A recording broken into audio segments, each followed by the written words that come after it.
Doamnelor, domnilor, bine v-am găsit, urmăriți Lumea diplomatică. În următoarele 25 de minute intrăm în culisele negocierilor și acordurilor ce pot rescrie istoria Europei în următorii 50 de ani.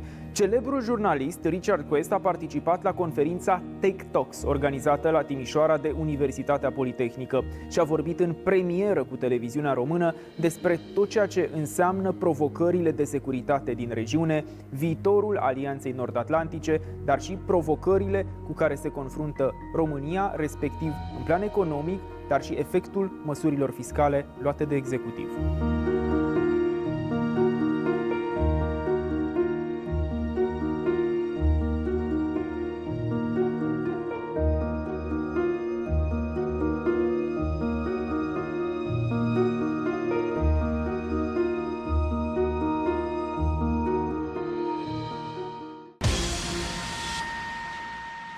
Mr. Quest, I have to say that it's a great honor to have you at Lumea diplomatică, at Romanian public television. Yep. Many people are worried that artificial intelligence will lead to massive layoffs across industries. Do you believe AI will create more jobs than it destroys? We don't really know. And if they do create more jobs, which they will be in a different area. It will require different skills, different talents. We've been here before, by the way. This may be worse or more challenging, but we have been here before. The fourth industrial revolution, the dot-com boom and bust. These all required new skills and new talents, and at the same time led to a loss of employment in certain key industries. And we've also been here before in the 1980s and the 1950s and 60s when, for example, steel workers lost their jobs as economic pressures. So it's not new. What is different this time is probably the size and scale of it.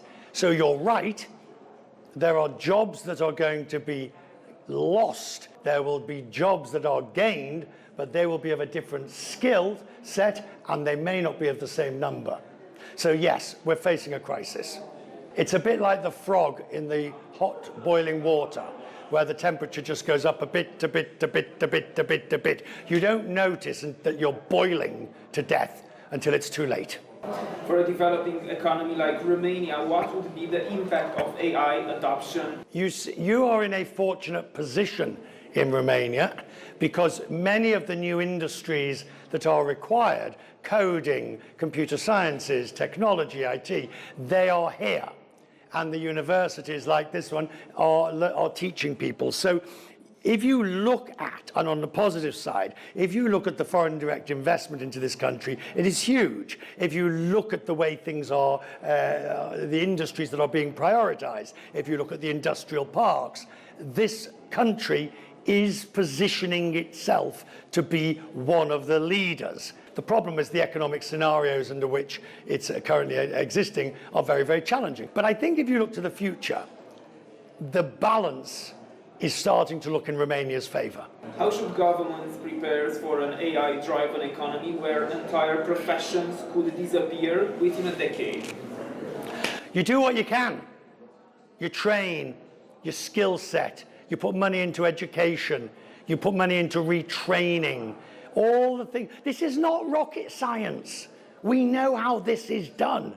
The problem is we don't want to do it because it's hard slog, it's time consuming, it's difficult, and there's no guarantee of success at the end of it. People in this, I mean, if we look at this, just look, there are 4 people involved in this interview. You're asking the questions, I'm answering them. We have 2 camera operators. Which one of us is going to be in most danger in the future? And why? And which one of us is really irreplaceable? Which one is adding value? And by that I mean adding value that it's worth keeping. Of course, we're all adding value as such. You're adding value, I'm adding value. But when you come to a cost-benefit analysis, you cost 10,000 a year or 100,000 a year. Is it worth 100,000 a year for you?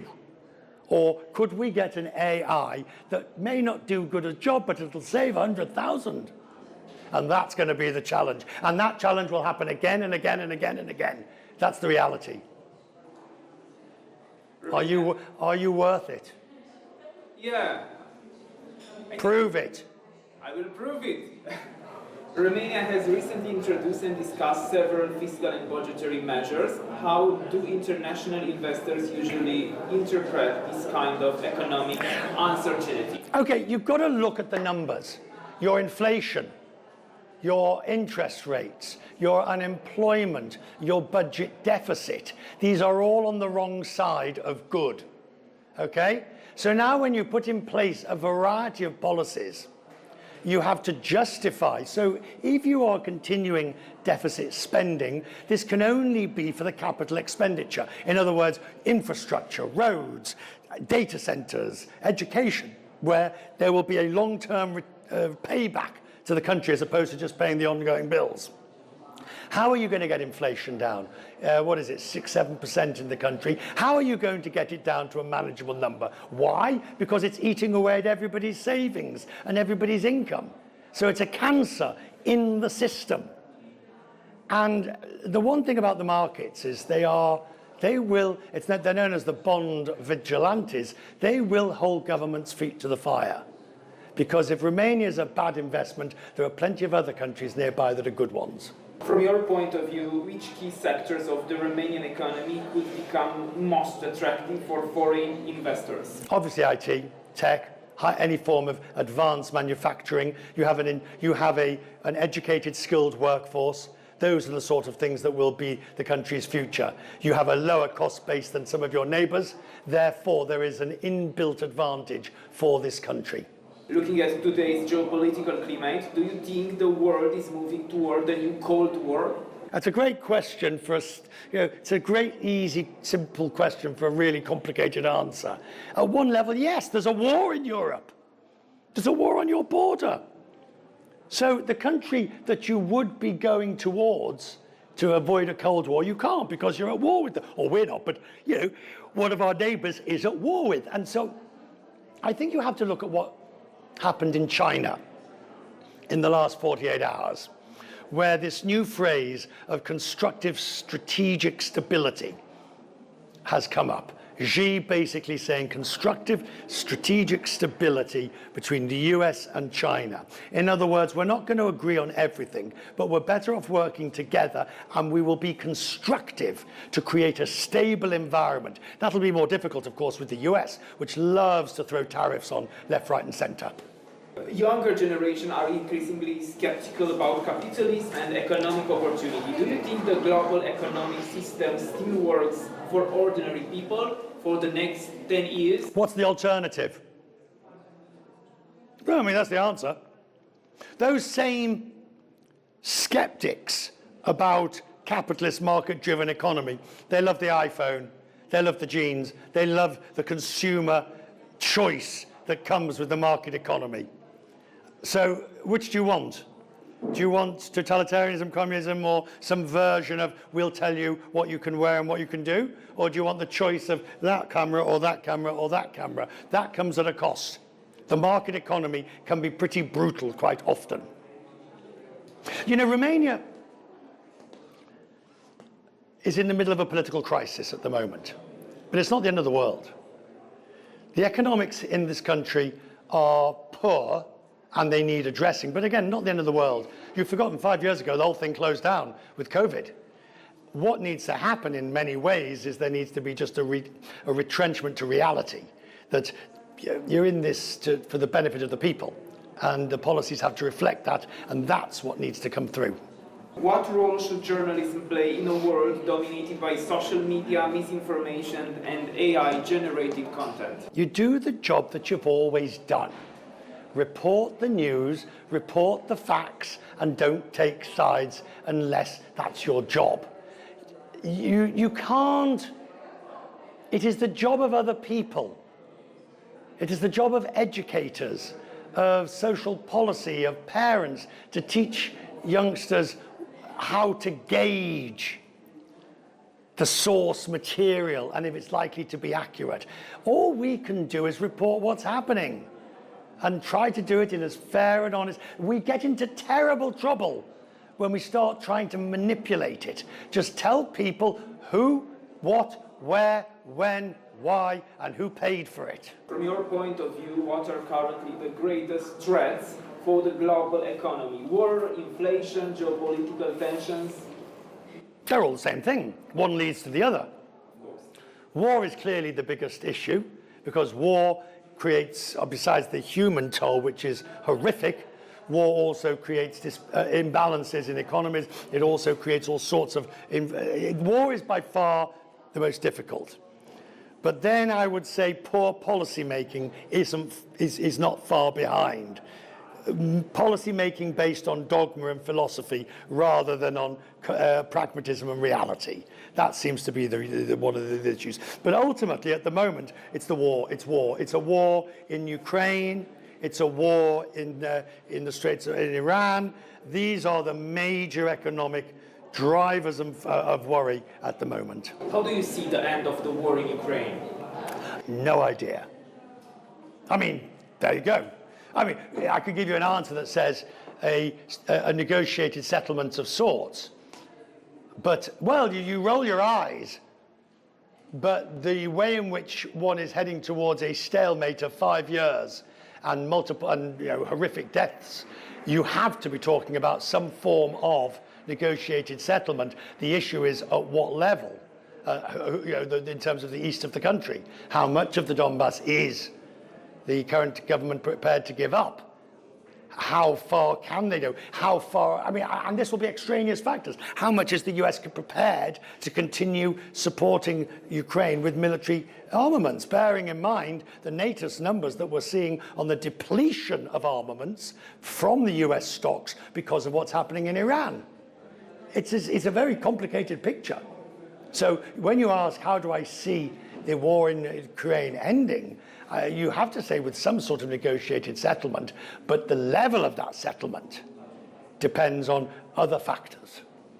And it's my last question, Mr. Quest. Go on. It's about NATO. Yeah. There were really transformations in the last 2 years probably. Will NATO survive in the next 5 years? We will have the summit in Ankara in 1 month and a half. How do you see NATO in the new context? Let's rephrase that.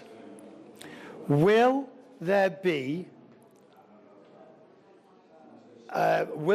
an alliance committed to the defense of Europe? Yes. Will it be called NATO? Will it be led by the United States? The probable answer is yes. Yes, it will. But is there a risk that the US could? Of course there is. When you've got President Trump calling NATO a paper tiger repeatedly and undermining, in a sense, its future, you have to think the unthinkable, which is what happened if NATO doesn't exist. But there will be some other alliance, whether it's using the UK and the French nuclear umbrella, whether it's some cobbled together short term while we put together, absolutely, there will, absolutely. The issue is not whether there will be an alliance, it's what role will the United States play in it. Mr. Quest, it was a great honor to have you at Romanian Public Television. Thank you so much. Thank you. Lumea în care trăim se schimbă, iar odată cu ea și diplomația. Uniunea Europeană și Alianța Nord-Atlantică au înțeles că pot să folosească tehnici noi, inovatoare în plan diplomatic, inteligența artificială, dar și noile tehnologii. De altfel, urmăriți în continuare un interviu în premieră și în exclusivitate cu Nikki Greenberg, una dintre cele mai mari specialiste în tot ceea ce înseamnă folosirea tehnologiei și a inteligenței artificiale în diplomație. Cum se va schimba comunicarea diplomatică în următorii 50 de ani și ce trebuie să facem pentru a putea apăra interesele României? Aflați din interviul următor.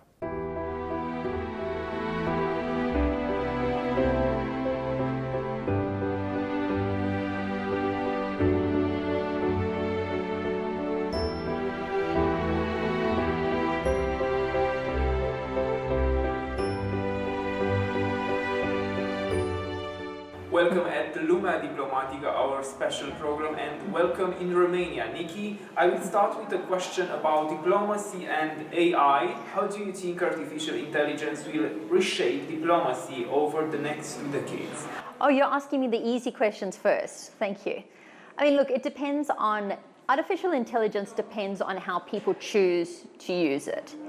And we have a situation where the superpowers are developing their own LLMs. You know, we have DeepSeek in China, for example. The US has a number of leading LLMs. And of course, you know, Saudi Arabia is becoming very strong in AI, and Europe has put on the brakes. So when it comes to diplomacy, I think it's going to play out. We're going to have to let it play out, and we're going to have to let it play out with some conscience. In a world driven by technology, what human qualities will become more important for leaders and diplomatic personnel? The human aspect is going to become the most important aspect because that's going to be the differentiator. When everyone has access to the same type of platforms, you know, the AI, what's going to differentiate is how you use it, or how you communicate with a person, or your trust. So I think there's some people who think that you can use AI to speed things up or erase the need for people to do things. I think when everyone's using the same AI, then what's really going to differentiate is that human aspect. Many cities are becoming smart, but you also speak about wise cities. What is the difference between the two? Between a smart city and a wise city. The definition of a smart city tends to relate to its ability to use connected technology. So the Internet of Things, you know, technologies that have sensors that can inform decision making. Where should a snowplow go on a snowy day? Where should it go first? But just because you have that kind of technology in place, it doesn't mean that it's being utilized in the best way. And that's where decision making comes in. And that's really what a wise city is about. It's about how is an individual, how is a leader, how are they leveraging the power of the technology to be able to achieve their objectives in a meaningful way. Can urban design itself become a diplomatic tool and source of international influence? I believe that the design of cities has, for a long time, always been a level of international influence. I mean, monuments in and of themselves, again, are a nod to what's important at a time in history. But also, even something as simple as an architect and the role that they play in shaping a place and how they leave a mark on a certain place can also influence things. It's quite interesting when you talk about design and diplomacy. There's these very interesting case studies about how the North Koreans actually sent their government architects into places in Africa to design their civic spaces and their institutions. And in some of the murals, apparently, when you actually see the people, you see North Korean people doing certain things that are quite courageous. So there's a whole generation of diplomats, of government employees, of people that are going into these institutions in African countries that have a nod to North Korea. That relationship between civic spaces, design and diplomacy, and the nod and the respect to it is something that's quite interesting, I think. And the Americans will have a new Arc of Triumph in Washington. A new Arc de Triomphe? Yeah. I mean, listen, if it works in one place, why not try it elsewhere? Barcelona also has their own Arc de Triomphe. So I flew over, where was it? There's Paris, gosh, never mind. I was going to say, I think it's like Paris, Ohio. And I heard that they have actually installed their own Eiffel Tower because everybody asks about it because of the Paris-France connection. So how can architecture and public spaces help build trust, inclusion, and social resilience in global cities? The design of public spaces has always been really what a city's about. A city is its streets. It is what's happening at that ground level. What happens inside buildings is private space that you're not really privy to understanding, but the public space is literally that. It's public. That's where you have interactions with people. It's where you can have markets. It's where you run into people. And when there's been an investment in these squares, not just the private spaces. That's really when you start to have a blooming of culture, a bringing together of families and different generations, and just a real signaling of what matters to the city when you have these beautiful public spaces. I think the world is, over time, the world has become increasingly globalized. And especially since we've had the internet and an ability to travel inexpensively, relatively speaking, internationally, there's been this global influence. The pandemic led to a level of isolationism between different places around the world when we couldn't travel, and more of an insurgence of your own design aesthetic. So I think it's going to work in two ways. While we're both connected globally and influenced globally, especially through technology, I think there's also a rising up of national pride and a pride in what makes a place uniquely you, or uniquely connected to your community. But I think also we can layer on the AI impact, right? Because if a lot of designers are now being influenced by having, asking their LLMs for design input and for ideas, and when that's pulling information from all around the world, I think we're going to start recognizing, hey, this is almost in the same way as we had, classical architecture or modern architecture. I think we're going to have maybe a phase or a period of AI-inspired architecture, which might be somewhat generic because of the influences that it brings in. But I don't know, maybe that's my prediction. Let's visit it in 50 years' time and see if that's what happens. In your view, how can countries use innovation, design and technology to improve their international image and soft power? Design has always been a tool for representing what a country is about. Art is very much something that surfaces at a local level because it's inspired by the events that are happening around, the things that matter to that individual artist and their community. So I do think that when we talk about design and this international influence, that there is a connection between, representing what you stand for, representing, what you as a place care about, but also being able to gift that on. So again, this internet, this interconnectedness of influences, I think is just something that's so important. Can you give us some concrete examples from some countries? What impressed you? Let me think. I often refer to the Nordics. And, for me, I live in New York. I live in Manhattan, which is a giant, chaotic, vibrant city. And when I go to a city like Helsinki or Stockholm or Oslo, in many ways it's the polar opposite.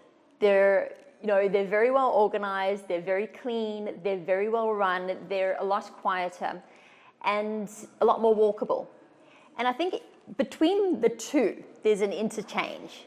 That there's a lot that New York can learn from the Nordics, and a lot, in terms of using smart technologies to run the city in a more in a way that is more efficient and effective, you could say. While at the same time, I think some of the European cities, or actually cities around the world, all look to New York and say, well, how do we become so vibrant? How do we attract this top talent? How do we become a place of arts, finance, and so many different things? If you were advising world leaders today, what is the one mindset they must adopt to prepare for the diplomacy of the future, the AI diplomacy, let's say, or the diplomacy in the AI-shaped era? I think the thing we have to do is understand that we need to be both realistic but careful at the same time. And that there is a competition that is happening with the AI race that we all want to be part of, we want to be leaders in it. If we're not leading in that, then who is? So there has to be an element of speed and nimbleness. But at the same time, we can't just let things run all on their own. And I think my advice would be to any leader is the most important thing is that you want to lead and not be led. Leaders have to have the technical knowledge and the technical know-how so that when they're being asked about to make important decisions about AI, they actually understand what they're reading, that they actually understand it at the level of somebody that might study at MIT or Stanford. Our world is being so shaped and so influenced by this kind of technology. You can't just have a surface level understanding on it if this is really what's shaping it. It was a great honor to have you at the Diplomatic World, our program. Thank you so much for your time, Vicky. Great, thank you so much for having me. It's an absolute delight.